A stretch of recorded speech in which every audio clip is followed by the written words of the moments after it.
Եթերում ազատ լուրերի հիմնական թողարկումն է, ես Անի Ստեփանյանն եմ, բարև ձեզ, կարևորի մասին նախամարոտ։ Նիկոլ Փաշինյանը ներկայացրել է քաղաքացիական պայմանագիր կուսակցության նախընտրական ծրագիրը։ Նա մանրամասն անդրադարձել է Հայաստանի արտաքին քաղաքականությանը, կարևորել է ԵՄ-ի, ԵԱՏՄ-ի եւ այլ կառույցների հետ հարաբերությունների պահպանումն ու զարգացումը։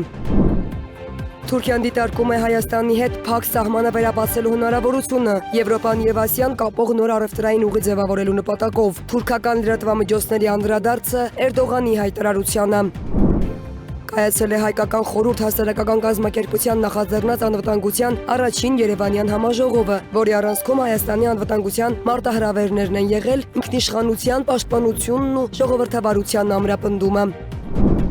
Հայաստանում առողջության համընդհանուր ապահովագրության շրջանակում արդեն 1.700.000 քաղաքացի ապահովագրվել է, իսկ 614.000 անձ օգտվել բժշկական ծառայություններից։ Առողջության համընդհանուր ապահովագրության հիմնադրամը ամփոփել է գործունեության 100 օրը։ Ազգային ժողովի մարդու իրավունքների պաշտպանության եւ հանրային հարցերի մշտական հանձնաժողովը արտահերթ նիստ է անցկացրել։ Օրակարգում մարդու իրավունքների պաշտպանի գործունեության, մարդու իրավունքների եւ ազատությունների պաշտպանության վիճակի մասին տարեկան հաղորդումն է եղել։ Մայրաքաղաքային իշխանության հիմնական ուշադրությունը տեղափոխվում է խոշոր ենթակառուցվածքային նախագծերի, այդ թվում Աջափնյակի մետրոյի կայարանի կառուցման վրա, հայտարարել է քաղաքապետ Տիգրան Ավինյանը հերթական գործակարգավարական խորհրդակցության ժամանակ։ Նա ներկայացրել է նաև առաջիկայում նախատեսված մյուս աշխատանքները։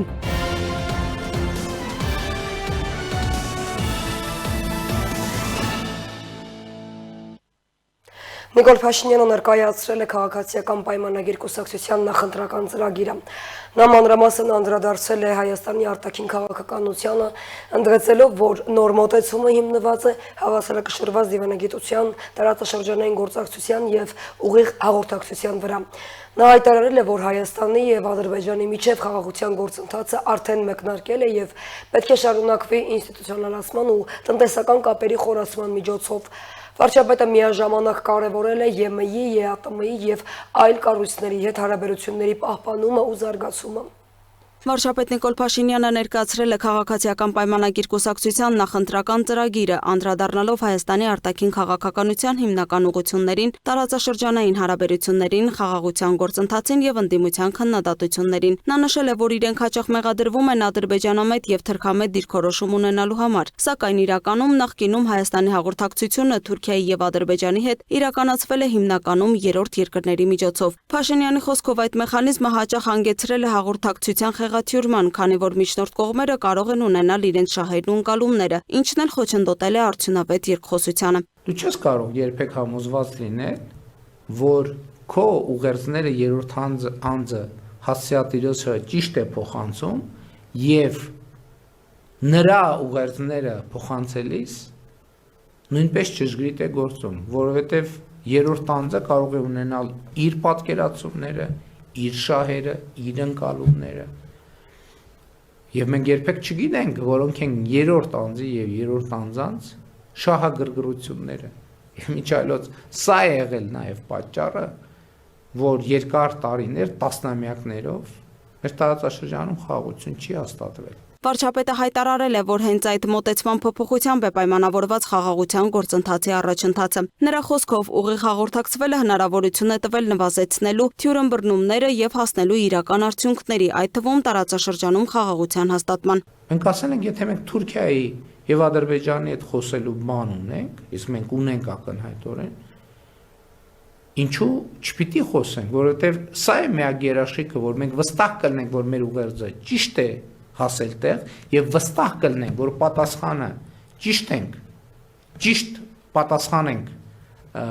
ստանում, այսինքն ճշգրիտ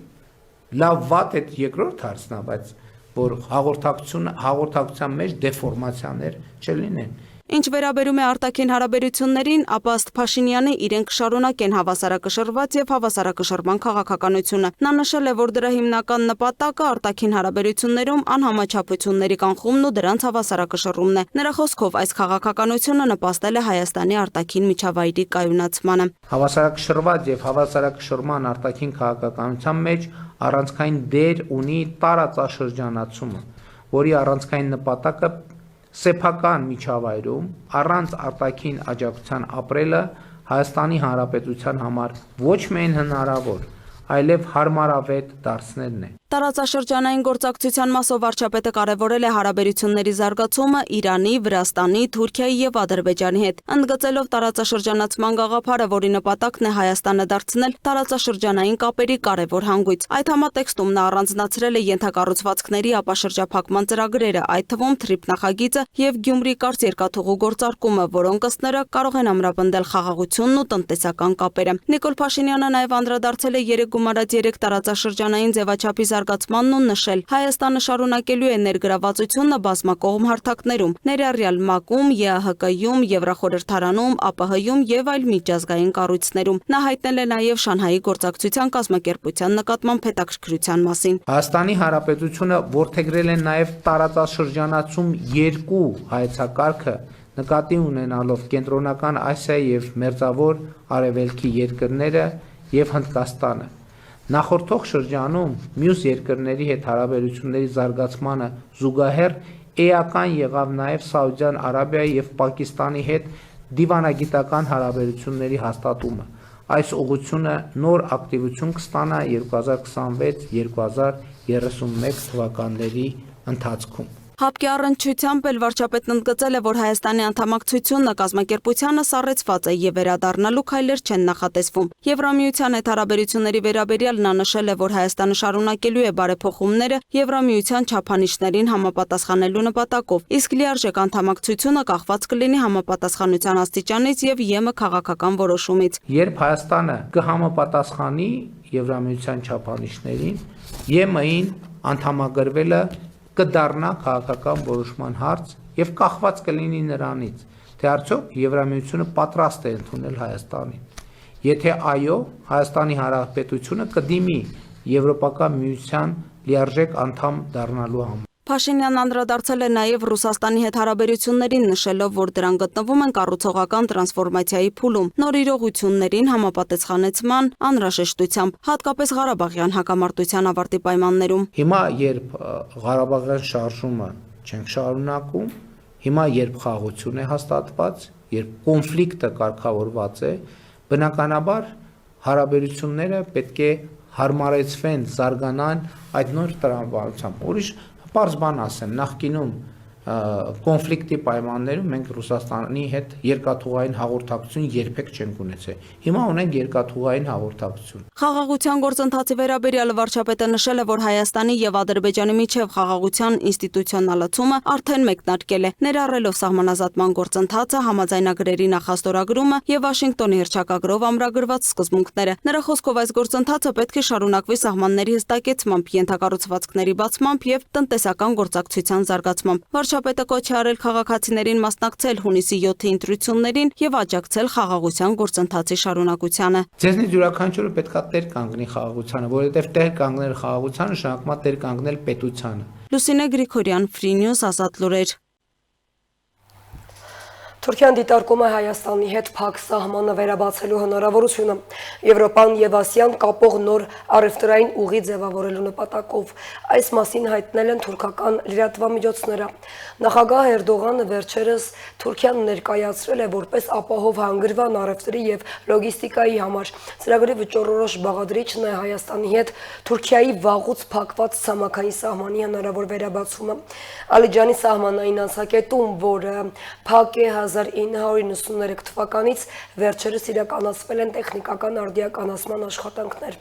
Վերագործարկման դեպքում այն կբացի ուղիղ ցամաքային երթուղի, որը Հայաստանի տարածքով կկապի Թուրքիան Ադրբեջանի հետ։ Այս քայլը կարող է դառնալ միջին միջանցքի կարևոր բաղադրիչ, որը Չինաստանից դեպի Եվրոպա բեռների տեղափոխման տևողությունը կարող է կրճատել մինչև 40 օրից 12-ից 15 օր։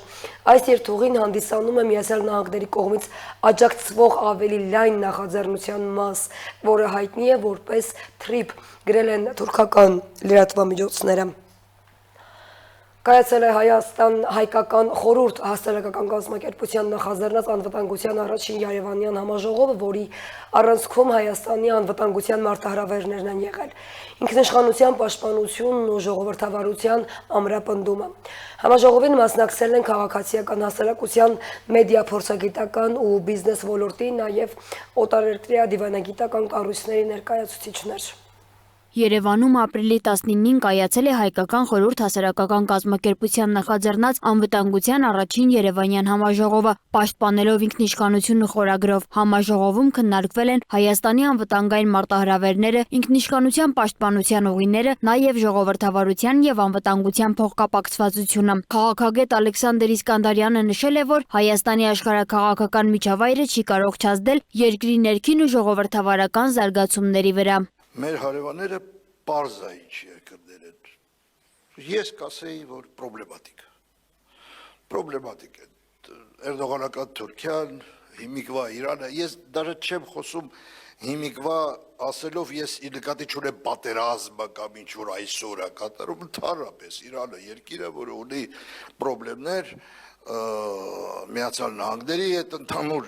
արևմուտքի։ Վերլուծաբան Աննա Դավթյանն էլ համաժողովում խոսել է ժողովրդավարություն անվտանգություն դիլեմայի մասին, շեշտելով, որ Հայաստանը նախկինում իրական անվտանգություն չի ունեցել։ Մենք չենք եղել անվտանգ, որովհետև մի իրավիճակում, երբ տարիներ շարունակ չլուծված կոնֆլիկտի պայմաններում մենք չասեմ ամեն տարի, ասեմ ամեն ամիս զոհեր էինք ունենում սահմանին, երբ անվտանգության բացակայության զգացողությունը այնքան բարձր մակարդակի վրա էր, որ արտագաղթը ոչ մի կերպ չենք կարողանում դադարեցնել տասնամյակներ շարունակ, այս բոլոր պայմաններում խոսել անվտանգության մասին, ես կարծում եմ անհարկի ուռճացում է։ Լրագրող Թաթուլ Հակոբյանն էլ ելույթում անդրադարձել է հունիսի 7-ի խորհրդարանական ընտրություններին, նշելով, որ Հայաստանի քաղաքական պատմության մեջ դեռ չի եղել դեպք, երբ ընդդիմությունը իշխանության գա բացառապես ընտրությունների միջոցով։ Սա իրոք աշխարհաքաղաքական ընտրություն է, մի կողմից իրոք վերադարձ ավելի ապահով տեղ, իրոք ես չգիտեմ, մեր ժողովուրդը քանի անգամ պետք է ենթարկվի նույն աղետին, որ հասկանա, որ դա ճանապարհ չէ։ Վազգեն Մանուկյանը մի շատ լավ ձևակերպում ունի, շատ ֆանտաստիկ ձևակերպում է 90 թվականի քննարկումների ժամանակ, ասում է, եթե ժողովրդի համար միակ կարևոր հարցը անկախություն ունենալն է, որովհետև եթե անկախություն չունես, մյուս հարցերի մասին անիմաստ է խոսել։ Այո, այս ընտրությունը նաև դրա մասին է և կտեսնենք դրա արդյունքներն ինչպիսին կլինեն։ Հեռուստատեսության և ռադիոյի հանձնաժողովի անդամ Ավետ Պողոսյանն անդրադարձել է խոսքի ազատության վիճակին, նշելով, որ պետությունը պատրաստ չէր այն ծավալի ազատության, որն այսօր կա։ Արդյոք պետությունը պատրաստ էր այս մամուլի և խոսքի ազատության այս մասշտաբին, ինչը որ մենք հիմա ունենք, մոտավորապես նույնքան էր պատրաստ, որքան որ մեր արտաքին քաղաքական գերատեսչությունը օրինակ պատրաստ էր ինքնիշխանության վերաբերյալ քայլեր անելուն, նույնքան էր պատրաստ, որքան որ մեր քաղաքաշինության բլոկը պատրաստ էր այս ծավալի շինարարությանը, այսինքն ըստ էության կարելի ասել պատրաստ չէր։ Երբ ես խոսում եմ մամուլի ազատության մասին, դրանք այդ գնահատականը պետական մարմնի գնահատական չի, դա ամրագրված է բազմաթիվ զեկույցներով և վերջին տարիներին, եթե մենք խոսանք մամուլի ազատության մասին, առաջին կետում պետք է թերևս դնենք ինտերնետային ազատությունների մակարդակը, եթե մամուլի ազատության մակարդակով Հայաստանը 3-4 տասնյակում է։ Համաժողովի ավարտին կազմակերպիչները նշել են, որ նախատեսում են այն դարձնել ամենամյա հարթակ Հայաստանի անվտանգային օրակարգի, ժողովրդավարության և ինքնիշխանության շուրջ մասնագիտական ու հանրային քննարկումների համար։ Սոնա Գիշյան, Free News, Ազատ լուրեր։ Հունգարիայի նոր ընտիր վարչապետ Պետեր Մադիարը ընտրություններում պարտված Վիկտոր Օրբանին առաջարկել է առաջադրվել Եվրահանձնաժողովի նախագահի պաշտոնին։ Այն այժմ զբաղեցնում է Ուրսուլա ֆոն դեր Լայենը։ Ըստ Մայդարի, Օրբանը ունի տեսլական և կոշտ քաղաքականություն միգրացիայի հարցում։ Նա ժողովրդավարություն է վայելում սովորական մարդկանց շրջանում։ Մինչև արևմտյան քաղաքական գործիչները ստում էին ժողովրդին, հենց Օրբանն էր, որ նրանց ճշմարտությունն ասաց միգրացիայի մասին, ասել է Մադիարը հունգարական Telex լրատվական պորտալին տված հարցազրույցում։ Հիշեցնենք, որ Օրբանը պարտվել է ապրիլի 12-ին Հունգարիայում կայացած խորհրդարանական ընտրություններում, միջազգային ու տարածաշրջանային մյուսնորությունները տեսաշարով։ Կիևի թաղամասերից մեկում ռուս մի տղամարդ կրակ է բացել անցորդների ուղղությամբ, ինչի հետևանքով կա 5 զոհ։ Այս մասին Reuters-ի փոխանցմամբ հայտնել են իշխանությունները։ Կրակ բացած անձը սպանվել է ոստիկանության հատուկ գործողությունների ընթացքում։ Ուկրաինայի անվտանգության ծառայությունը հայտարարել է, որ դեպքը քննվում է որպես ահաբեկչական գործողություն, սակայն շարժառիթի վերաբերյալ մանրամասներ դեռ չեն ներկայացվել։ Նախագահ Վոլոդիմիր Զելենսկու խոսքով կրակոցները տեղի են ունեցել Կոլոսիևսկի շրջանում, որտեղ վիրավորվել է ևս 14 մարդ։ Ամերիկայի Միացյալ Նահանգների նախագահ Դոնալդ Թրամփը հայտարարել է, որ ամերիկյան զինուժը կանգնեցրել է Իրանի դրոշի ներքո նավարկող բեռնանավը, որը փորձել է անցնել Ամերիկայի Միացյալ Նահանգների կողմից սահմանված Հորմուզի նեղուցի շրջափակումը։ Նրա խոսքով նավը ներկայումս գտնվում է Ամերիկայի Միացյալ Նահանգների նավատորմի վերահսկողության տակ եւ իրականացվում է Բերի ստուգում։ Թրամփը նշել է, որ նավը նախկինում արդեն եղել է Ամերիկայի Միացյալ Նահանգների պատժամիջոցների տակ։ Իրանն իր հերթին մեղադրել է Վաշինգտոնին հրադադարի խախտման մեջ եւ հայտարարել հնարավոր պատասխան քայլերի մասին։ Ամերիկայի Միացյալ Նահանգների նախագահ Դոնալդ Թրամփը հայտարարել է, որ ամերիկացի բանագնացները վաղը երեկոյան կլինեն Պակիստանի մայրաքաղաք Իսլամաբադում Իրանի հետ բանակցություններ վարելու նպատակով։ Նրա խոսքով փոխնախագահ Ջեյդի Վենսը այս անգամ չի գլխավորի պատվիրակությունը։ Թրամփը նշել է, որ Վաշինգտոնը Թեհրանին առաջարկում է արդար եւ տրամաբանական գործարք, միաժամանակ զգուշացնելով, որ մերժման դեպքում Ամերիկայի Միացյալ Նահանգները կարող է թիրախավորել Իրանի էներգետիկ ենթակառուցվածքները եւ կամուրջները։ Իրանական պետական իրնագործակալությունն էլ հայտարարել է, որ Պակիստանի մայրաքաղաք Իսլամաբադում Իրանի եւ Ամերիկայի միջև բանակցությունների երկրորդ փուլի մասին տեղեկությունները չեն համապատասխանում իրականությանը։ Թեհրանի գնահատմամբ Ամերիկայի Միացյալ Նահանգների չափազանցված պահանջները, դիրքորոշման փոփոխությունները, հակասական հայտարարությունները եւ Հորմուզի նեղուցի շրջափակման շարունակումը խոչընդոտում են բանակցային գործընթացին։ Իրանն նշել է, որ ներկայիս պայմաններում արդյունավետ բանակցությունների համար էական հեռանկարներ չի տեսնում։ Իսրայելի պաշտպանության ուժերը հայտնել են, որ Լիբանանի հարավում մարտական գործողությունների ընթացքում զոհվել է իսրայելցի զինվոր, չնայած այս շաբաթ ուժի մեջ մտած ժամանակավոր հրադադարին։ Իսրայելական բանակի տվյալներով նույն բախումների ընթացքում վիրավորվել են ևս 9 զինվոր։ Սա Հեզբոլահի հետ վեցշաբաթյա պատերազմի ընթացքում իսրայելցի զինվորականների շարքում 15-րդ զոհն է, նաև երկրորդ մահվան դեպքն է, որի մասին հաղորդվում է Հարավային Լիբանանում հայտարարված 10-օրյա հրադադարից հետո։ Իրանի նախագահ Մասուդ Փեզեշքյանը խիստ քննադատել է Ամերիկայի Միացյալ Նահանգների քաղաքականությունն ու միջազգային հանրության երկակի ստանդարտները։ Նա կասկածի տակ է դրել Իրանի միջուկային ծրագրի շուրջ ամերիկյան ճնշումների իրավաչափությունը, հայտարարելով, որ որևէ պետություն իրավունք չունի այլազգին զրկել իր օրինական իրավունքներից։ Փեզեշքյանը նշել է, որ Իրանը խաղաղասեր երկիր է եւ պատերազմի չի ձգտում, իսկ իր գործողությունները ներկայացրել է որպես օրինական ինքնապաշտպանություն։ Նա նաև քննադատել է ՄԱԿ-ին եւ իրավապաշտպան կառույցներին տարածաշրջանային իրադարձությունների ֆոնին անգործության եւ լռության համար։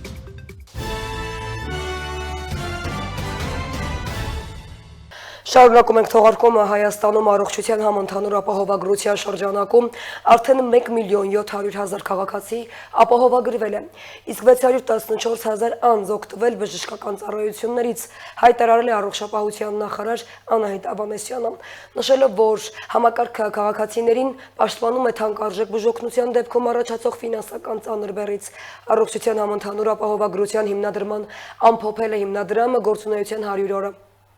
Ամսական որոշակի գումար վճարելով քաղաքացիները պաշտպանվում են մի քանի միլիոն դրամ արժողությամբ բժշկական ծառայություններից օգտվելու դեպքում առաջացող ֆինանսական ծանր բեռից։ Այս մասին առողջապահության համընդհանուր ապահովագրության 100 օրվա ամփոփիչ ելույթում ասել է առողջապահության նախարար Անահիտ Ավանեսյանը։ Նրա խոսքով համակարգի գործարկումից ի վեր Հայաստանում արդեն ապահովագրվել է 1.700.000 քաղաքացի, իսկ 614.000 մարդ արդեն օգտվել է բժշկական ծառայություններից։ Նախարարը շեշտել է, որ բարեփոխման հիմնական նպատակը առողջապահական ծառայությունները հասանելի դարձնելն է, բնակչության առողջական վիճակը բարելավելն ու կանխարգելիչ բուժօգնությունը խթանելը։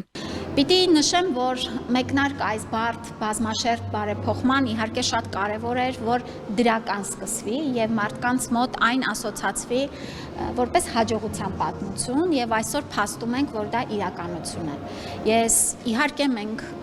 ուրախ ենք, որ մեր քաղաքացիները երկար տարիների կարիքը առողջապահական այսօր կարողանում են քաղաքակիրթ ձևով ստանալ, պետությունը նրանց կողքին է եւ այն անձինք էլ, ովքեր որ իրենք են վճարում ապահովագրավճարը, եւս շատ մեծ գոհունակությամբ են օգտվում ծառայություններից։ Նախարարը նշել է, որ համակարգի ներդրումը մեկնարկել է բարդ ու բազմաշերտ պայմաններում, սակայն նախապատրաստական աշխատանքները սկսվել էին դեռ մինչև դրա գործարկումը։ Նրա խոսքով առանցքային նշանակություն են ունեցել թվային լուծումների կիրառումը, պետական մարմինների հետ գործակցությունը եւ տեղեկատվության արագ տարածումը, թե բուժառուների, թե բուժաշխատողների շրջանում։ Հիմնական խոչընդոտներից հենց պիտի նշեմ, որ առաջին ամսվա ընթացքում տեղեկատվության հոսքը շատ մեծ էր, թե բուժառուների համար եւ թե բուժաշխատողների համար, բայց այստեղ էլ հենց օրինակ նոր տեխնոլոգիաները, դա ամեն օր օրինակ Zoom հարթակում ունենալ հարցերի քննարկում եւ հենց տեղում մարդկանց տալ այդ տեղեկատվությունը մեզ օգնեց, որ հեշտությամբ անցնենք։ Հետո իհարկե ձևաչափը փոխվել է աշխատանքի, բժիշկների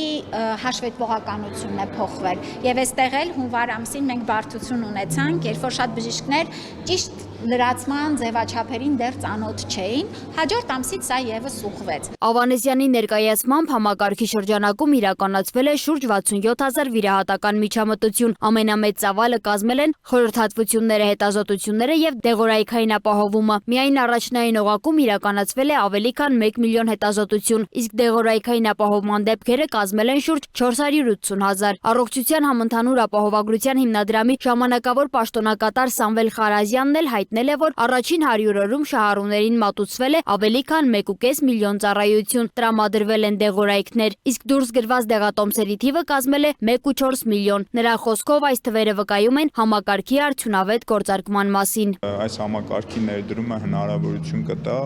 որպեսզի մենք ոչ միայն ֆինանսապես պաշտպանենք նրանց արդեն իսկ ծառայությունը ստանալիս բժշկական կենտրոններում, այլ նաև նրանց մոտ վստահություն ձևավորենք, որ եթե նույնիսկ իրենց մոտ որևէ խնդիր առաջանա առողջապահական, պետությունը իրենց կողքին է, իդեմս հիմնադրամի եւ ֆինանսական որևէ այսպես ասած նշանակալի ծախսեր նրանք չեն կատարի այդ ծառայությունները ստանալու համար։ Նրա խոսքով ապահովագրական փաթեթում ներառված կանխարգելիչ ծրագրերն ու սկրինինգային հետազոտությունները նպաստում են հիվանդությունների վաղ հայտնաբերմանը, ինչն իր հերթին կարող է բարձրացնել ապրելիության ցուցանիշը, նվազեցնել մահացությունն ու հաշմանդամության դեպքերը։ Ուռուցքաբանության ազգային կենտրոնի տնօրեն Կարեն Ծառուկյանն էլ նշել է, որ ցանկացած նորարարական համակարգ սկզբնական փուլում ուղեկցվում է դժվարություններով, սակայն առողջապահական համակարգն ունի բավարար ներուժ դրանք հաղթահարելու համար։ Նրա գնահատմամբ հիմնական դժվարություններն արդեն անցյալում են եւ քաղաքացիները սկսել են զգալ համակարգի արդյունավետությունը։ Եթե մենք դիտարկում ենք արդյունավետությունը, պետք է նայենք 3 տեսանկյունից, այսինքն ինչպիսին էր այն բնակիչների համար, ինչպիսի այն բուժաշխատողների համար եւ ինչպիսին կլինի հետագա գործունեությունը բուժական հաստատությունների։ Երեքի դեպքում էլ մենք միայն ունենք գոհացնող արդյունքներ, ինչի ականատեսն ենք այսօր։ Անդրադառնալով հերթերի խնդրին, նա նշել է, թե պատճառն այն է, որ մարդիկ երկար ժամանակ հնարավորություն չեն ունեցել լուծելու իրենց պլանային առողջական խնդիրները, իսկ այժմ այդ հնարավորությունը ստեղծվել է։ Սոնա Գիշյան, Տիգրան Ղազարյան, Free News, Ազատ լուրեր։ Ազգային ժողովի մարդու իրավունքների պաշտպանության եւ հանրային հարցերի մշտական հանձնաժողովը այսօր գումարված արտահերթ նիստում քննարկել է մարդու իրավունքների պաշտպանի գործունեության, մարդու իրավունքների եւ ազատությունների պաշտպանության վիճակի մասին տարեկան հաղորդումը եւ որպես կանխարգելման ազգային մեխանիզմ մարդու իրավունքների պաշտպանի 2025 թվականի գործունեության վերաբերյալ տարեկան զեկույցը։ Ազգային ժողովի մարդու իրավունքների պաշտպանության եւ հանրային հարցերի հանձնաժողովում տեղի ունեցավ արտահերթ նիստ։ Օրակարգի հաստատումից հետո մարդու իրավունքների պաշտպան Անահիտ Մանասյանը ներկայացրեց 2025 թվականի ՄԻՊ գործունեության մարդու իրավունքների եւ ազատությունների պաշտպանության վիճակի մասին տարեկան հաղորդումը։ Մանասյանի դիտարկմամբ այս տարիների ընթացքում ՄԻՊ գրասենյակին ուղղվող դիմում բողոքների քանակն աճել է։ Եթե 2024 թվականին դրանց թիվը կազմել է 19781 դիմում բողոք, ապա 2025 թվականին այն աճել է կազմելով 22655։ Մարդու իրավունքների պաշտպանը նկատեց, որ դիմում բողոքների մեծ մասն առնչվում է կրթության, գիտության, մշակույթի, սպորտի նախարարության, Երևանի քաղաքապետարանի, նաև դատական իշխանությունների մարմինների գործունեությանը։ Նշեց Մանասյանը, հիշեցնելով, որ ՄԻՊ գրասենյակը դատական իշխանության գործունեության հետ կապված իրավասություններ չունի։ Մասնավորապես 2024 թվականի 240 դիմում բողոքի համեմատությամբ 25 թվականի 382 դիմում բողոք ենք ունեցել, դարձյալ սա այն պայմաններում, երբ մենք անընդհատ ենք իրազեկում, որ դատական իշխանության մարմինների հետ կապված լիազորություններ չենք իրականացնում։ 2025 թվականին շատ բարձր ցուցանիշ է գրանցվել ՄԻՊ-ի առաջարկները տարբեր պետական մարմինների կողմից կատարելու առումով, ընդգծեց Անահիտ Մինասյանը եւ հավելեց, որ այդ թիվը 2025 թվականին կազմել է 72%։ Նրա խոսքով չի կատարվել իրենց առաջարկների 28%-ը։ Մանասյանն իր զեկույցում անդրադարձ կատարեց նաեւ Հայաստանում կալանքի կիրառման պրակտիկային։ Շատ խնդրահարույց է մնում Հայաստանում կալանքի կիրառման պրակտիկան եւ այս առումով մեր կողմից դարձյալ բազմաթիվ են արձանագրվող խնդիրները, իհարկե չանդրադառնալով կոնկրետ անհատական դեպքերով դատական ակտերին, այնուամենայնիվ ես պետք է նշեմ, որ այս խնդրի դիտանկյունից պետությունը միանշանակ պետք է շատ լուրջ գործիքներ եւ կառուցակարգեր կիրառի ու ի վերջո լուծի այն խնդիրը, որը տարիների կտրվածքով կուտակվել է եւ այդպես էլ չի հաղթահարվում։ Մանասյանը նաեւ մի շարք վիճակագրական տվյալներ ներկայացրեց, որոնք վերաբերում են աշխատանքային իրավունքների խախտումներին։ Ըստ նրա, այս ոլորտը նույնպես լուրջ բարեփոխման կարիք ունի։ Բարեփոխման կարիք ունի նաեւ երեխաների իրավունքների վերաբերող ոլորտը։ Այստեղ բողոքների շատերը վերաբերել են օրենքով սահմանված ժամկետից ուշ հանրակրթության մեջ ներգրավող երեխաներին։ Մարդու իրավունքների պաշտպանը նշել է, եթե երեխան 7 տարեկանը լրանալուց հետո է գնում դպրոց, ապա նրան միանգամից ընդգրկում են երկրորդ դասարան։ Սա ըստ նրա լուրջ խնդիր է, ինչը լուծման կարիք ունի։ Մարդու իրավունքների պաշտպանն արդեն լրագրողների հետ զրույցում բոլոր քաղաքական ուժերին, քաղաքական գործիչներին եւս մեկ անգամ հորդորել է զերծ մնալ ատելություն, վիրավորանք պարունակող ոչ իրավաչափ խոսքից եւ այլ տեսակի դրսեւորումներից։ Վերջինս նկատել է, որ չնայած հանրային եւ քաղաքական գործիչները շատ դեպքերում սխալ վարքագիծ դրսեւորելուց հետո հանդես են գալիս զղջման խոսքով, սակայն պետք է հասնել նրան, որ նման խոսույթը առհասարակ վերածվի հանրային քաղաքական դաշտից։ Շատ կարևոր է, որպեսզի բոլորը զերծ մնան եւ կոչ եմ անում բոլոր քաղաքական դերակատարներին ընդհանրապես զերծ մնալ թե ատելության խոսքի, թե վիրավորանք պարունակող խոսքի, թե ոչ իրավաչափ խոսքի այլ տեսակի դրսևորումներից։ Իհարկե կարևոր է, որ տարբեր դերակատարներ հասկանում են այդ թվում հարցի լրջությունը եւ ներողությամբ են հանդես գալիս, բայց ի վերջո մենք պետք է այո ձևավորենք միջավայր, որտեղ ընդհանրապես բոլորս զերծ կլինենք նման խոսքի դրսևորումներից եւ սա չի լինի սովորական պրակտիկա, ընդ որում սա սովորական պրակտիկա է ոչ միայն քաղաքական դերակատարների, հանրային գործիչների համար, սա շատ սովորական պրակտիկա է դարձել մասնագիտական համայնքների, երեխաների համար, որը իրապես պետք է մենք ամեն կերպ բացառենք։ Մայրաքաղաքային իշխանության հիմնական ուշադրությունը տեղափոխվում է խոշոր ենթակառուցվածքային նախագծերի, այդ թվում Աջափնյակի մետրոյի կայարանի կառուցման վրա։ Հայտարարել է քաղաքապետ Տիգրան Ավինյանը, նշելով, որ այս ծրագիրը դարձել է քաղաքի զարգացման առանցքային ուղղությունը։ Նրա խոսքով քաղաքապետարանը միաժամանակ շարունակելու է տրանսպորտային համակարգի թարմացման, շրջակա միջավայրի անվտանգության եւ սոցիալական ենթակառուցվածքների բարելավման ծրագրերը։ Աջափնյակի մետրոյի կայարանի կառուցումը դարձել է Երևանի քաղաքապետարանի առաջնահերթությունը։ Երևանի քաղաքապետ Տիգրան Ավինյանի խոսքով այսուհետև բոլոր հիմնական հաշվետվությունները քաղաքային ղեկավարության մակարդակով պետք է առաջին հերթին վերաբերվեն հենց այդ նախագծի ընթացքին, մինչև իրական շինարարության մեկնարկը։ Ավինյանն ընդգծել է, որ ծրագիրը դիտարկվում է որպես քաղաքի զարգացման առանցքային ուղղություն։ Բոլոր այն մարդիկ, ովքեր որ բողոքում են, որ տրանսպորտի քանակը քիչ է, պետք է ֆիքսեն, որ նաև եթե իրենք չէին վճարում նախկինում, իրենք նաև կարելի ասել սպասարկում էին այդ օրակարգը, որ տրանսպորտը շուտ չավելանա քաղաքում։ Տրանսպորտային համակարգի վերաբերյալ նա նշել է, որ նախկինում ուղևորցի չվճարումը բացասաբար է ազդել նոր տրանսպորտային միջոցների ձեռքբերման հնարավորությունների վրա։ Նրա խոսքով վերջին 2 շաբաթում հավաքագրված միջոցների հաշվին հնարավոր է դարձել ձեռք բերել մոտ նոր 8 ավտոբուս, իսկ առաջիկա շաբաթներին սպասվում է 45 նոր ավտոբուսի մատակարարում։ Ես ինքս անձամբ շաբաթական ռեժիմով, երբ որ պետք է գործընկերներին զանգահարել, նամակ գրել, գրություն ուղարկել,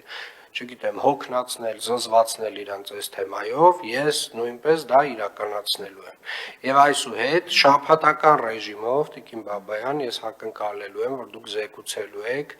այն քայլերի մասին, որ նախորդ շաբաթվա ընթացքում մենք իրականացրել ենք, որպեսզի այս ծրագիրը եւս մի քայլ, երկու քայլ, 3 քայլ, 4 լոնգ առաջ գնա։ Եվ սա դառնալու է նորման մինչև այն պահը, երբ որ բուն իրական շինարարությունը մենք կսկսենք։ Նոբարաշենի սանհանգույցում տեղի ունեցած պայթյունի վերաբերյալ էլ նշվել է, որ դեպքի հանգամանքները պահանջում են լրացուցիչ ուսումնասիրություն։ Ըստ նախնական նկարագրությունների միջադեպը տեղի ունեցել տեխնիկական գործողությունների ժամանակ։ Այդ երկուսի վիճակն է գնահատվում է կայուն ծանր, առավոտյան, բայց մի փոքր դերական դինամիկա կա, 15% հաղթահարում ամաշկի եւ ձեռքերի եւ դեմքի շրջանում, կարևորը շնչառական օրգանները հաղթահարված չեն, մաքուր են այս պահին, կայուն ծանր է գնահատվում, բայց դրական դինամիկայով։ Պարոն Կարոյան, պատճառների մասին նաև խոսել, որ հասկանամ ինչպես է այդպես ստացվել։ Պարոն քաղաքապետ, սանանգույցի հատվածում գոյողագծի միջոցով բիոգազի, շմոնգազի կուտակում է տեղի ունեցել, որը որ հանդիսացել է այդ պայթյունի առաջացման հետևանքը առաջացել։ Քաղաքապետը Նոբարաշենի աղբավայրում տեղի ունեցած միջադեպը որակել է վտանգավոր եւ մտահոգիչ։ Նրա գնահատմամբ անհրաժեշտ է իրականացնել ամբողջական մոնիթորինգ եւ ուժեղացնել անվտանգության համակարգերը, որպեսզի նման դեպքեր չկրկնվեն։ Իրականում աղբավայրում շատ մեծ ծավալի աշխատանք է արվել, դա տեսանելի է, դա շատ կոնկրետ է, բայց նմանատիպ դեպքերը վկայում են այն մասին, որ անվտանգության կանոնների հետ կապված դեռևս անելիք ունենք ու այդ անելիքները շատ են։ Հետևաբար խնդրում եմ սա ֆիքսենք որպես հանձնարարական, բոլոր համապատասխան հետազոտություններից հետո կլսենք ձեր առաջարկները։ Պես խնդրում եմ սա ֆիքսենք որպես հանձնարարական, բոլոր համապատասխան հետազոտություններից հետո կլսենք ձեր առաջարկները։ Քաղաքային իշխանությունն ուշադրություն է դարձրել նաև կրթական ու մշակութային ոլորտներին։ Ավինյանի խոսքով երաժշտական դպրոցների համար նոր գործիքների տրամադրումը երկար տարիների խնդիրների լուծման ուղղությամբ կարևոր քայլ է, իսկ նման ծրագրերը նախատեսվում է ընդլայնել նաև այլ հաստատություններում, ներառյալ գրադարաններն ու թանգարանները։ Նա նաև ընդգծել է ակտիվ քաղաքացի նախաձեռնության կարևորությունը, նշելով, որ բնակիչների մասնակցությունը քաղաքային գործընթացներին ոչ թե ծանրաբեռնում, այլ օգնում է քաղաքապետարանին ավելի արդյունավետ աշխատել։ Ակտիվ քաղաքացիներից մեկը, որ շնորհակալագիր էր ստանում, վերջում ինձ մոտեցավ եւ ասեց, իսկ ինձ թվում էր, որ դուք ավելի շատ տենց նյարդայնանում եւ բարկանում եք, երբ որ մենք շատ ենք հայտեր տալիս ակտիվ քաղաքացիով։ Ես ուզում եմ եւս մեկ անգամ վստահեցնել մեր բոլոր քաղաքացիներին, ովքեր որ ակտիվ քաղաքացիով հայտեր են տալիս, մենք միայն ուրախ ենք, որ դուք ակտիվ եք, մասնակցում եք քաղաքի կառավարմանը, մատնանշում եք այն խնդիրները, որոնք որ կան քաղաքում եւ մեծ սիրով եւ մեծ հաճույքով մենք էլ դրանք լուծում ենք եւ նաեւ ակնկալում ենք, որ դուք չնայած կարող է մարդիկ կան, ովքեր որ շատ ուրախ չեն, բայց ես շատ ուրախ եմ, խնդրում եմ մաքսիմալ ակտիվ եղեք։ Քաղաքապետի տեղեկացմամբ շտապ օգնության աշխատակիցներին էլ միանվագ կտրամադրվի 40,000 դրամ պարգևատրում։ Լուսինե Գրիգորյան, Free News, Ազատ լուրեր։ Երկրի օրվա կապակցությամբ Ասիական զարգացման բանկի աջակցությամբ Երևանի քաղաքապետարանը Green էկոկենտրոն բնապահպանական կազմակերպության հետ համատեղ Հրազդանի կիրճում շաբաթօրյակ է անցկացրել։ Բացի շաբաթօրյակից Դավիթ Անհախտի անվան զբոսայգում քաղաքապետ Տիգրան Ավինյանի գլխավորությամբ տնկվել են ավելի քան 150 բարձրարժեք ծառեր եւ 1200 թուփ։ Երկրի օրվա կապակցությամբ Երևանի քաղաքապետարանը Green էկոկենտրոն բնապահպանության կազմակերպության հետ համատեղ եւ Ասիական զարգացման բանկի աջակցությամբ Հրազդանի կիրճում շաբաթօրյակ անցկացրեց։ Ըստ նախաձեռնության հեղինակների նպատակը ոչ միայն շրջակա միջավայրը մաքուր պահելն է, այլև աղբի տեսակավորում է, ինչը նպաստում է շրջակա միջավայրը պահպանելուն։ Միջոցառման ընթացքում Երևանի քաղաքապետ Տիգրան Ավինյանը պարգևատրեց ակտիվ քաղաքացի հարթակի այն 7 քաղաքացիներին, որոնք այս ընթացքում ավելի հաճախ են խնդիրներ վերհանել եւ մասնակցել դրանց լուծմանը։ Պարգևատրել քաղաքացիներ Արամ Խաչատրյանին,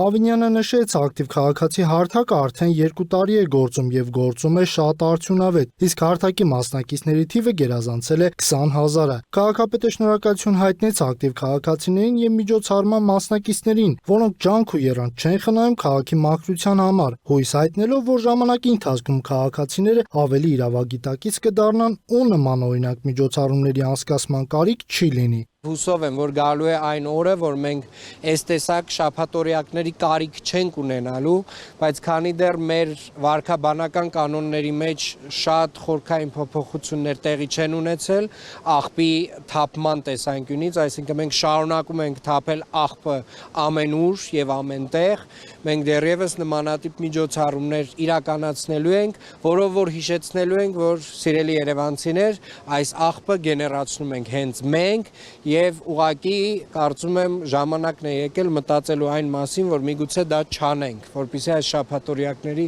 կարիքը նույնպես չունենանք։ Ավինյանը հավելեց, քաղաքացիները հարթակի միջոցով բարձրաձայնում են քաղաքային ամենատարբեր խնդիրների մասին՝ բակերի բարեկարգումից ճանապարհների փոսային նորոգումից մինչև կոյուղատարների վերանորոգում կանաչապատում։ Ավինյանի ներկայացմամբ քաղաքացիների կողմից բարձրաձայնվել է ավելի քան 60,000 խնդիրներ, որոնք ստացել եւ ստանում են լուծումներ։ Վերջինս նշեց, որ այս հարթակում նոր փոփոխություններ են նախատեսված։ Երտիմ օրենքի նոր փաթեթով, որը հաստատեց կառավարությունը,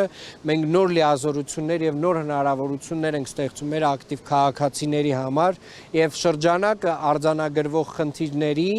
ավելանալու է եւ մեծանալու է եւ այդ հնարավորությունները օրենսդրական մենք արդեն իսկ տվել ենք։ Ակտիվ քաղաքացի հարթակի մասնակիցներ Սոնան եւ Ազատը, որոնք քաղաքապետի կողմից պարգևատրվեցին, ընդգծեցին, որ քաղաքային իշխանությունների կողմից նման ուշադրությունը ոչ միայն ոգևորում, այլև պարտավորեցնում է։ Նորմալ չի, որ այս դարում մարդիկ չեն գիտակցում այդ, ինչ ասեմ, պահելաձևը, հա, եթե իրանք իրանց տանը իրանց հետևից կերած խմածը գետնին չեն գցում, դա նշանակում է, որ տնից դուրս էլ չպետք է գցեն, որովհետև տունը դա դեռ իրանց սեփականությունն է, իսկ դուրսը դա բոլորինն է։ Մենք էլ որպես ակտիվ քաղաքացի փորձում ենք ավելի ակտիվ լինել եւ դրանով փորձում ենք ավելի հարմարավետ սարքել մեր քաղաքը ազգաբնակչության համար։ Բացի շաբաթօրյակից քաղաքապետարանը մայրաքաղաքի Քանաքեր-Զեյթուն վարչական շրջանում գտնվող Դավիթ Անհախտի անվան զբոսայգում կազմակերպեց ծառատունկ, որի ընթացքում տնկվեց 150 բարձրարժեք ծառեր, նաև 1200 թուփ։ Ծառատունկին քաղաքապետ Ավինյանին էին միացել նաև Հայաստանի Հանրապետությունում հավատարմագրված դեսպաններն ու դիվանագիտական կառույցների այլ ներկայացուցիչներ։ Ապրիլի 13-ից 19-ը Երևանում իրականացվող կանաչապատման լայնածավալ աշխատանքների ընթացքում շուրջ 1000 հասուն ծառեր են համալրվել մայրաքաղաքի կանաչ ֆոնդում։ Երևանի Երևանի վարչական շրջանի Տիտոգրադյան փողոցի բնակիչները տարիներ շարունակ պայքարում են նույն խնդրի դեմ՝ մաշված ու պարբերաբար վթարվող կոյուղատար համակարգ, որը ոչ միայն գարշահոտություն է տարածում, այլև վտանգում է մարդկանց առօրյան, սակայն այժմ երկար սպասումից հետո Veolia ջուրընկերության եւ Երևանի քաղաքապետարանի համատեղ ջանքերով մեկնարկել են լայնածավալ աշխատանքներ, որոնք խոստանում են վերջապես լուծել այս բազմամյա խնդիրը։ Էրեբունի վարչական շրջանի Տիտոգրադյան փողոցում եւ Ավանեսովի երկրորդ նրբանցքում կոյուղատար համակարգը հաճախ է խցանվում, բայց խնդիրը նոր չէ, բնակիչների խոսքով այն առկա է 25 տարի։ Այս ընթացքում բազմիցս ահազանգել են, դիմել պատասխանատու կառույցներին, թեև Veolia ջուրընկերության աշխատակիցները պարբերաբար արձագանքել են ահազանգերին, վերացրել խցանումները, սակայն այստեղ վերջնական լուծում էր անհրաժեշտ։ Երևանի քաղաքապետարանը Տիտոգրադյան փողոցում նորոգման աշխատանքներ էր նախատեսում, ուստի որոշվեց համատեղ լուծել նաև կոյուղու խնդիրը, որպեսզի հետագայում ասֆալտ քանդելու անհրաժեշտություն չառաջանա։ Տիտոգրադյան փողոցում եւ Ավանեսովի երկրորդ նրբանցքում նախատեսված է փոխարինել 700 գծամետր կոյուղատար։ Այս պահին Տիտոգրադյանում վերակառուցված է մոտ 150 մետր հատված, որի ավարտից հետո տեխնիկան կտեղափոխվի Ավանեսով երկրորդ նրբանցք։ Միաժամանակ փոխարինվեր Տիտոգրադյան փողոցի մոտ 200 մետր հատված խնդիր ունեցող եւ դպրոցի ու մանկապարտեզով տարածքներով անցնող գոյուղատարարի փոխարինման աշխատանքները։ Ընդհանուր երկարությունը կազմում է 700 գծամետր, որից 200-ը Տիտոգրադյան փողոցում, 500-ը բակային հատվածներ, որով կլուծվի դպրոցի եւ մանկապարտեզի տարածքով անցնող գոյուղատարարի խնդիրները։ 200 մետր իրականացվելու է 400 մմ խողովակներով, 500 մետր իրականացվելու է 300 մմ խողովակներով, բակային հատվածը 300 մմ-ով է։ Նախկինում գործողը 200-ից 300 մմ-ը տարբեր տեղեր, տարբեր տրամաչափի։ Հիմա ներկայումս փոխարինվում է ամբողջականը 300 մմ նոր ծալքավոր խողովակներով։ Աշխատանքներն իրականացվում են բարդ պայմաններում, քաղաքի բանուկ հատվածում, մեծ խորության եւ եղանակային խոչընդոտների պայմաններում։ Անձրևները խանգարում են, անձրևների հետևանքով տեղի ունենում փլուզումներ,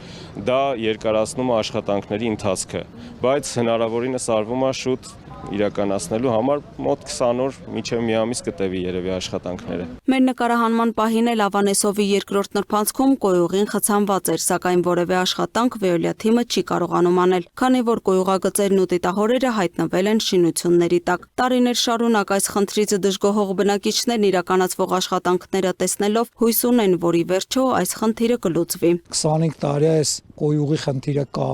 բազմիցս տարբեր իշխանությունների օրոք բողոքել ենք, որ գան այս հարցը լուծեն։ Նոր անցած տարի այս վերջում աչալուրջ եղան, քաղաքապետարանով, քաղաքապետարանով բանով աչալուրջ եղան, եկան այս գիծը առանձին գիծ արեցին պրծան, բայց ոնց որ հարցի լուծումը չստացվավ։ Հիմա էլ ոնց տերում եք ստեան ու խցանումը, հիմա այս խցանումը վերացնելու համար ուրիշ եկել են նայել են,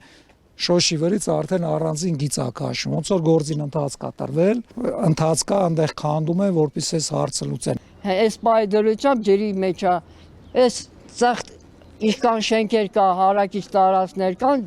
սաղ ջրի մեջ է։ Բնակչի բարձրացրած հարցերին տեղում արձագանքում է Veolia ջուր ընկերության ներկայացուցիչը։ Բնակչի բարձրացած հարցերին կարող եմ կարճ պատասխանել, որ ներկայումս հենց Տիտոգրադյան փողոցինը փոխարինելով շենքերի նկուղում գտնվող ջրերի հարցը կարգավորվել է։ Կոյուղատարը սկսել է աշխատել նորմալ բնականon հունով եւ շենքի նկուղներում այլևս ջրի կուտակում չի լինելու։ Իսկ այս հասցեներում կոյուղու հետ կապված խնդիրները մի քանի պատճառ ունեն։ Նախ որովհետեւ խողովակներն են մաշված, հետո նաեւ խցանումները բացելիս պարզվում է, որ այնտեղ հայտնվում են իրեր, որոնց տեղը ոչ թե կոյուղատարն է, այլ աղբատարը։ Շիշ, կանեստր, կենցաղային սավաններ, շորեր, արտահակ, ինչ ասեք, մարդու մտքով ինչ անցնում է, մենք կոյուղատարից հեռացնում ենք, որը նախատեսված չի իհարկե դրա համար։ Դրանից է լինում խցանումներ, բարդություններ, հնարավոր չի լինում սպասարկել։ Հասցեներում աշխատանքների ավարտը նախատեսված է մոտ 1 ամսից, սակայն կոյուղու վերակառուցումը դեռ գործի կեսն է միայն։ Առավել կարևոր է մարդկանց վերաբերմունքը նոր կառուցված կոյուղատարին։ Սպառողներն էլ իրենց հերթին պետք է աջակցեն ընկերությանն ու նոր կառուցված կոյուղացանցը նպատակային օգտագործեն։ Դիտահորերը զերծ պահելով կոյուղու համար չնախատեսված կենցաղային աղբից, որի դեպքում խցանումն ուղղակի անխուսափելի է։ Լուսինե Գրիգորյան, Տիգրան Ղազարյան, Free News, Ազատ լուրեր։ Եվ թողարկման վերջում ձեզ ենք ներկայացնում ապրիլի 13-ից 20-ը ներքին գործերի նախարարության տարբեր ստորաբաժանումների կողմից իրականացված ծառայությունների արդյունքները։ Շաբաթվա քրեական քրոնիկոնը դիտեք տեսաշարով, ցտեսություն։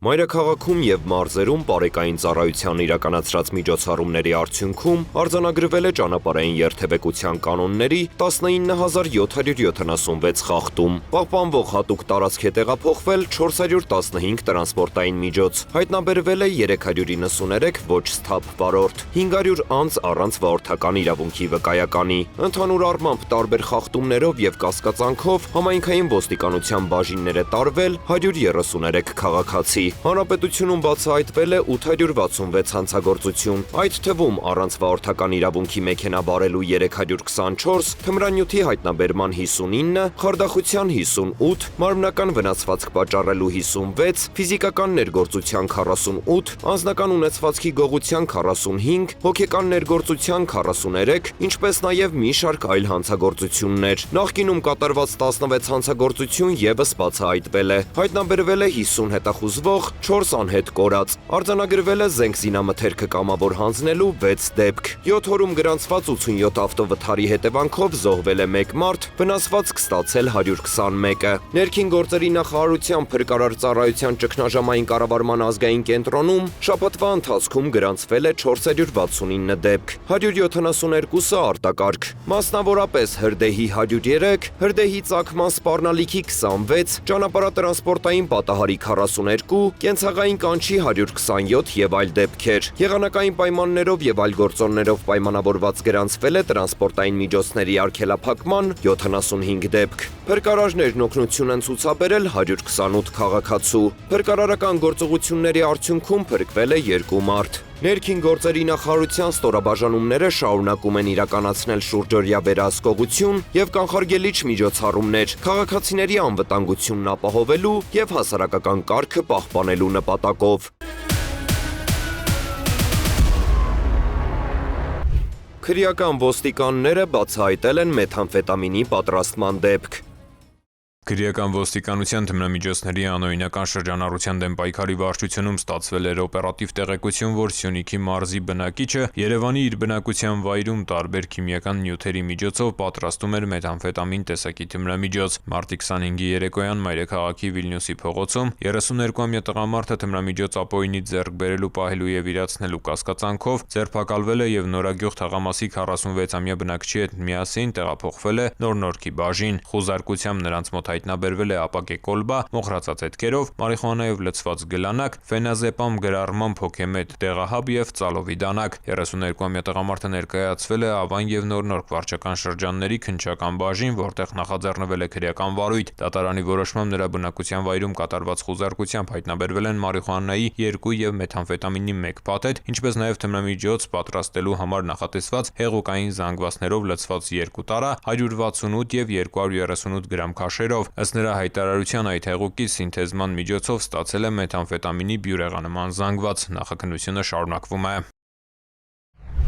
Մասիսի համայնքային ոստիկանները կանխեցին շնամարտը։ Ապրիլի 10-ին համայնքային ոստիկանության Մասիսի բաժնում ստացվեց օպերատիվ տեղեկություն, որ մի քաղաքացի կազմակերպել է հովաշների մարտեր, ինչը որակվում է որպես դաժան վերաբերմունք կենդանիների նկատմամբ։ Տեղեկությունը ստուգելու նպատակով համայնքային ոստիկանները մեկտեցին Նորաբաց գյուղի Դաշտամիջյան հատված, որտեղ այնթափ գյուղի բնակիչ 31-ամյա երիտասարդը իր 2 հովաշների միջև մարտ էր անցկացնում։ Մարտը կանխվեց, իսկ 31-ամյա երիտասարդը հրավիրվեց բաժին, որտեղ ընդունեց արարքը։ Կազմված փաստաթղթեր ուղարկվել են Մասիսի քննչական բաժին։ Շենգավիթի համայնքային ոստիկանները ձերբակալել են դանակի սպառնալիքով բանկի աշխատակցից գումար պահանջած տղամարդուն։ Ապրիլի 14-ին 14:40-ի սահմաններում 112 օպերատիվ կառավարման կենտրոնը ահազանգ է ստացվել, որ Բագրատունյաց պողոտայում գործող բանկում քաղաքացին դանակով սպառնացել է աշխատակիցներից մեկին։ Օպերատիվորեն դեպքի վայր ժամանած համայնքային ոստիկանության Շենգավիթի բաժնի ծառայողները հայտնաբերել, ավազակություն կատարելու կասկածանքով ձերբակալել եւ բաժին են տեղափոխել Երևանի բնակիչ 62-ամյա մի տղամարդու։ Համայնքային ոստիկանների բացատրական աշխատանքի շնորհիվ տղամարդը խոստովանել է, որ բանկի աշխատակցից դանակի սպառնալիքով գումար է պահանջել։ Հանցագործության գործիք դանակը հայտնաբերվել է։ 62-ամյա տղամարդն ու կազմված փաստաթղթերը ներկայացվել են նախաքննական մարմին, հանգամանքները պարզվում են։ Համայնքային ոստիկանները ավտոմեքենաներից կատարված գողության դեպքեր են բացահայտել։ Մարտի 25-ին 112 օպերատիվ կառավարման կենտրոն մեքենաներից կատարված գողությունների վերաբերյալ 4 հաղորդում ստացվեց։ Գողություններից 2-ը կատարվել էր Դավթաշենի 3-րդ թաղամասում, գողացել էին Toyota եւ Subaru Magnish-ի մեքենաների համարանիշերը, թողնելով Տելեգրամյան ալիքի հասցե։ Գողության 2 դեպք էլ կատարվել էր Անաստաս Միկոյան փողոցում, գողացել էին BMW եւ Toyota Magnish-ի մեքենաների համարանիշերը, դարձյալ թողնելով Տելեգրամյան ալիքի հասցե։ 4 դեպքով էլ նախաձեռնվել էր քրեական վարույթ։ Համայնքային ոստիկանության գլխավոր վարչության օպերատիվ բաժնի եւ համայնքային ոստիկանության Դավթաշենի բաժնի ծառայողների համատեղ ձեռնարկած օպերատիվ հետախուզական միջոցառումների, ինչպես նաեւ քննչական գործողությունների արդյունքում պարզվել է, որ գողությունները կատարել է Երևանի 37-ամյա բնակիչը։ Ապրիլի 8-ին նա հայտնաբերվել, ձերբակալվել եւ տեղափոխվել է համայնքային ոստիկանության Դավթաշենի բաժին, որտեղ խոստովանել է արարքը։ Գողոնը հայտնաբերվել է, նախաքննությունը շարունակվում է։